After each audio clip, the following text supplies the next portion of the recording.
রাষ্ট্র পরিচালনার সুযোগ পেলে কওমি মাদ্রাসার স্বীকৃতি দেবে জামাত। ন্যায় ও ইনসাফের নতুন বাংলাদেশ গড়তে জামাত ইসলামী সহ 11 দলীয় জোট সমর্থিত প্রার্থীদের ভোট দেওয়ার আহ্বান জানিয়ে বাংলাদেশ জামাত ইসলামীর আমির ডক্টর শফিকুর রহমান বলেছেন, জামাত ইসলামী ক্ষমতায় গেলে সাধারণ একজন নাগরিক অপরাধের জন্য যেই শাস্তি পাবে, প্রেসিডেন্টও অপরাধ করলে একই শাস্তি পাবে। বিচারের ক্ষেত্রে শুধুমাত্র অপরাধ বিবেচ্য বিষয় হবে, অপরাধ করলে কেউ ছাড় পাবে না। তিনি বলেন, জামাত ক্ষমতায় গেলে প্রতি 6 মাস পর পর জনপ্রতিনিধিদের জনগণের মুখোমুখি হতে হবে। বিগত 6 মাসে জনগণের জন্য কি কি কাজ করেছেন এবং পরবর্তী 6 মাসে জনগণের জন্য কি কি কাজ করবেন তার হিসাব জনগণকে দিতে হবে। জনগণের টাকায় দেশ চললে অবশ্যই জনগণের কাছে জবাবদিহি করতে হবে। জনপ্রতিনিধির নামে জনগণকে শোষণ করার দিন শেষ। জনপ্রতিনিধিদের শাসক নয়, সেবক হতে হবে। দেশের সব নদী খাল বিল রক্ষায় জনপ্রতিনিধিদের বছরে 4 বার নদী ও খাল বিলে গোসল করানো হবে। কোনো এমপি, মেয়র, কমিশনার, চেয়ারম্যান বা মেম্বার ক্ষমতার প্রভাবে নদী খাল বিল দখল করতে পারবে না এবং ময়লার ভাগাড়ে পরিণত করতে হবে না। যদি করে তাকে ময়লার ভাগাড়েই গোসল করতে হবে। রোববার 25 জানুয়ারি দুপুরে ঢাকা 4 ও 5 আসনে জামাত ইসলামীর নির্বাচনী জনসভায় প্রধান অতিথির বক্তব্যে তিনি এসব কথা বলেন।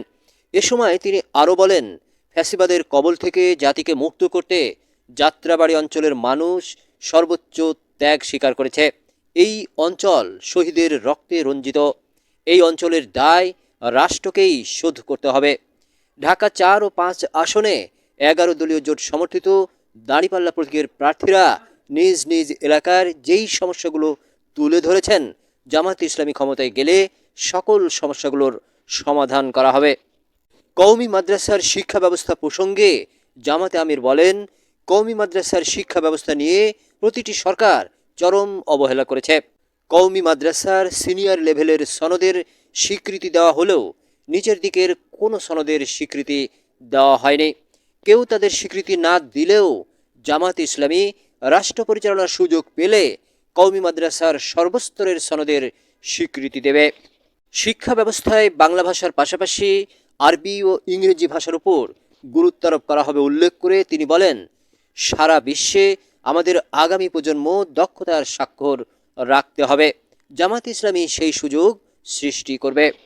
যুবকদের বেকার ভাতা নয়, দেশ গড়ার কারিগর হিসেবে গড়ে তোলা হবে উল্লেখ করে আমিরে জামাত বলেন, বেকারত্ব জাতির অভিশাপ। যারা জাতিকে নিয়ে ভাবে না, জাতির জন্যে যাদের পরিকল্পনা নেই, তারাই যুবকদের বেকার ভাতা দেওয়ার ঘোষণা দেয়। জামাত ইসলামী যুব সমাজকে দক্ষ জাতি হিসাবে গড়ে তুলবে। ডক্টর শফিকুর রহমান বলেন, পরিবারের মতোই দেশকে নারী পুরুষের সমন্বয়ে গড়ে তোলা হবে। বাংলাদেশের উন্নয়ন অগ্রগতিতে সমানভাবে নারীরা অংশগ্রহণের সুযোগ পাবে উল্লেখ করে তিনি বলেন, জামাত ক্ষমতায় গেলে নারী সমাজের নিরাপত্তা ও সুরক্ষায় নারীদের জন্য বড় শহরে ইভিনিং বাস সার্ভিস চালু করা হবে। নারী সমাজের অধিকার, স্বাধীনতা, মর্যাদা রক্ষায় রাষ্ট্রীয়ভাবে পদক্ষেপ নেওয়া হবে। নারী ও শিশুর প্রতি সহিংসতা কোনোভাবেই মেনে নেওয়া হবে না, সহ্য করা হবে না। তিনি আরও বলেন, আমরা ফ্যাসিবাদের ছায়ামুক্ত বাংলাদেশ চাই, আধিপত্যবাদ মুক্ত বাংলাদেশ চাই। যারা জনগণের মুখের ভাষা বুঝতে পারে না, জনগণ তাদেরকে 12 ফেব্রুয়ারি সেটি বুঝিয়ে দেবে। নতুন রূপে কোনো ফ্যাসিবাদ জনগণ মেনে নেবে না।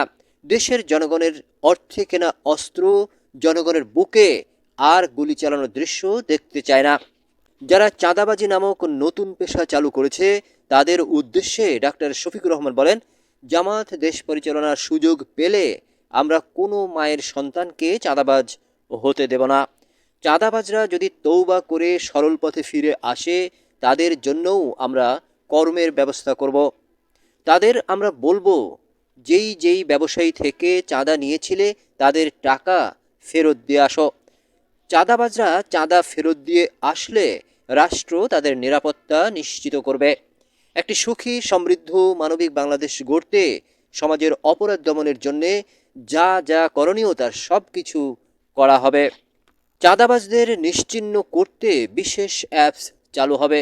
সেই অ্যাপসের তথ্যের আলোকে চাঁদাবাজ মুক্ত বাংলাদেশ গড়ে তোলা হবে।